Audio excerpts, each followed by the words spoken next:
ગીરના સિંહોના મોતના મામલે વન મંત્રી અર્જુન મોઢવાડિયાએ એક્શનમાં આવ્યા છે. તો મોઢવાડિયા એક્શનમાં આવ્યા છે અને સ્થિતિની ગંભીરતાને જોતા તેઓ તાકીદે ગીરના જામવાડા તથા જસાધાર એનિમલ કેર સેન્ટર ખાતે નિરીક્ષણ માટે પહોંચ્યા હતા.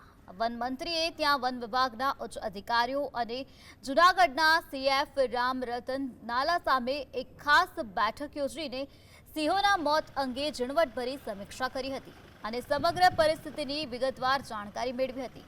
સત્તાવાર નિવેદન આપતા વન મંત્રીએ જણાવ્યું કે અત્યાર સુધીમાં કુલ 8 સિંહોના મોત થયા છે, જ્યારે હાલમાં 17 સિંહો એનિમલ કેર સેન્ટરમાં સારવાર હેઠળ છે. હવે ચિંતાની કોઈ વાત નથી, કારણ કે ગત 28 તારીખ પછી એક પણ સિંહનું મોત નીપજ્યું નથી.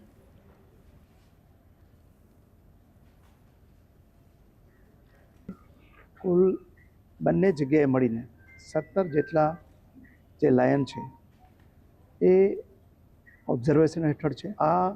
આજે જે છે એ આપણે સ્થિતિને સંપૂર્ણપણે લગભગ કહી શકાય કે એને કાબૂમાં લઈ આવી શક્યા છીએ. અને